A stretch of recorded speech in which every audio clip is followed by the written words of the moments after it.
Background तो पता है इसके बारे में, राइट। जो पेशेंट था वो हमारे पास कोविड के लिए आए थे और कोविड का उनका ट्रीटमेंट चल रहा था। पेशेंट जिस कंडीशन में है, क्रिटिकल कंडीशन में होने के कारण उनके फैमिली ने ये डिसाइड किया था कि उनका स्पर्म अगर एक्सट्रैक्ट कर सकता है तो it is very good. The only हमारे इसमें सबसे बड़ा प्रॉब्लम क्या है कि जब तक पेशेंट का कंसेंट ले नहीं सकते तब तक you cannot go ahead with this procedure. ये प्रोसीजर आप कर नहीं सकते हो। पेशेंट उस कंडीशन में नहीं है जहाँ पे आप कंसेंट ले सकते हैं। इसके लिए हमने उन्हें आदेश दिया था कि अगर आप कोर्ट से ऑर्डर लेके आ सकते, कोर्ट से परमिशन लेके आ सकते हैं, सो हम ये प्रोसीजर हम आगे बढ़ा सकते हैं।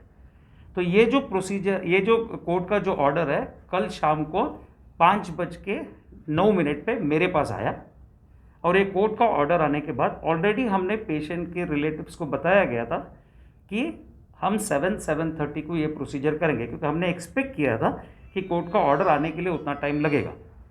जब 5:10 को जब हमारे पास कोर्ट का ऑर्डर आया, उसके बाद हमने ये प्रोसेस स्टार्ट किया। उनका फैमिली को उसके पहले काउंसलिंग करना बहुत ज़रूरी है, तो वो काउंसलिंग के लिए वो भी एक पार्ट ऑफ प्रोटोकॉल है। वो जो काउंसलिंग है, हमने 7:30 को फैमिली के साथ तो काउंसलिंग किया। 7:30 के बाद ये प्रोसीजर हमने ले लिया, because we were already ready with the procedure. 8 o'clock को the procedure started, 8 to 8:30 half an hour का प्रोसीजर था। The procedure has done, it has gone well.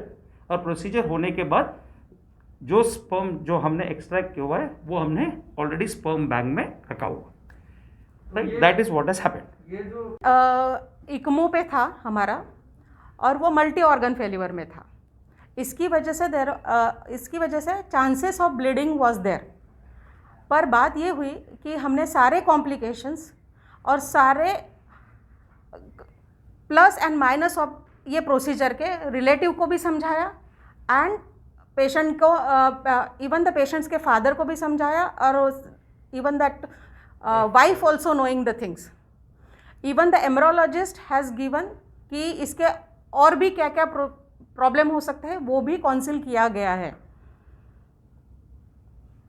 तो ये जो प्रोसीजर में कभी हुआ नहीं है, राइट, और सुनने में भी नहीं आया हुआ है, right. So for us also it was a first case जो एकदम सामने आया हुआ है, और प्लस म्यूचुअली दोनों को लेके ही साथ में चले। इसमें आप इंडिविजुअली आप खुद सोचो, करेक्ट, इसमें ना बोलने वाला कोई चीज़ है ही नहीं, राइट, बिकॉज द पर्सन जिसको ये चाहिए उसकी वाइफ है। अगर वाइफ ने अगर सामने से बोला हुआ है तो we should go ahead with that, right. Hospital being an institution, hospital को बहुत सारे लीगैलिटीज फॉलो करना पड़ता है, बिकॉज हम कोई दायरा में काम करते हैं। अगर वो दायरा में काम करता है तो दायरा को तोड़ के हम you can not do anything, right. Whether वो सब मिलके अगर एक सर्टेन टाइम में अगर हम लोग क्लोज कर सके वो बड़ी बात है, करेक्ट। उसके लिए कोर्ट ने भी हेल्प किया, फैमिली का 100% जिस हिसाब से उन्होंने वो पेशेंस दिखा के ऐसे सिचुएशन में ये डिसीजन लेना, और प्लस हॉस्पिटल के डॉक्टर्स जो टीम बन के दे वर रेडी टू, क्योंकि देखो आज अगर समझो 8 o'clock तक all the doctors are ready, क्योंकि हमने बोला कि देयर इज अ पॉसिबिलिटी कि ऑर्डर आएगा। ऐसा नहीं कि ऑर्डर आने के बाद फिर हमने सोचा कि करना है कि डॉक्टर्स को बुलाना, that would have not been possible. So क्योंकि ये प्रोसीजर करने के लिए यूरोलॉजिस्ट का ज़रूरी है, एंड्रोलॉजिस्ट का ज़रूरी है, तो वो लोग सब अपने हिसाब से रेडी थे, करेक्ट। और टाइम टू टाइम काउंसलिंग, जो डॉक्टर रितेश के अंडर थे, तो डॉक्टर रितेश शाह का टाइम टू टाइम काउंसलिंग और टाइम टू टाइम हेल्प कि आगे जाके कैसे करना है, ये सब के कारण दिस हैज़ बीन पॉसिबल। अब ये पूरे मामले में आर्ग्यूमेंट नहीं था, ये म्यूचुअल, क्योंकि फैमिली ने हमें पॉजिटिव, ये होने के बाद एक पॉजिटिव फीडबैक भी दिया हुआ है फैमिली ने।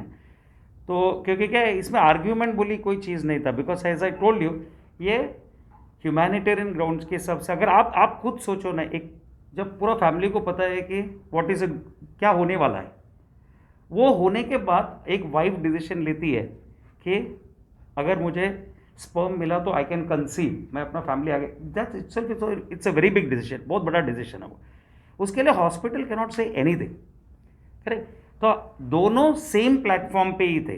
The only thing legality is very important, क्योंकि अगर हम लोग वो करके अगर आगे गए और कुछ और इश्यू हो गया, सो कोई भी hospital will not go to that extent, but we only extended that support and the family went to the court and within few hours, यानी कुछ घंटों में हमें वो ऑर्डर मिल गया, राइट। सो जैसे तो ये ऐसा नहीं था कि there was any argument with the family.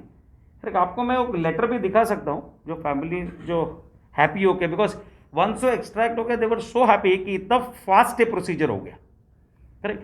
आप एक बात सोचो ना कि जब कोर्ट में जाके कोर्ट से ऑर्डर लेके आके 8 o'clock तक एक्सट्रैक्ट हो गया, 8:15 8:30 तक एक्सट्रैक्ट हो गया, that itself is a very big achievement, correct. So readiness सबकी तरफ से था, फैमिली की तरफ से भी सबसे बड़ी रेडीनेस थी कि वो कोर्ट में जाके इतना फटाफट लेके आ सके, करेक्ट। कोर्ट ने भी ऑर्डर इश्यू किया, ये भी यानी हम भी वैसे बोलेगा तो इट इज रियली अप्रिशिएबल कि कोर्ट ने फट करके ऑर्डर इश्यू कर दिया, राइट। हमारी तैयारी थी इसके लिए, हम लोग 2.5 आवर्स में वो प्रोसीजर कर सके, करेक्ट। हमने सब डॉक्टर्स को पहले से ये रखा था, अगर समझो फॉर एग्जांपल अगर ऑर्डर नहीं आता है then it would have got delayed, but risk is on the patient side, अगर पेशेंट को कुछ हो गया then we can not do anything, correct. So सभी टीम रेडीनेस में थे इसके लिए ये स्मूथली कर सके। तो मीन्स आप पहले से रेडी थे, क्योंकि ये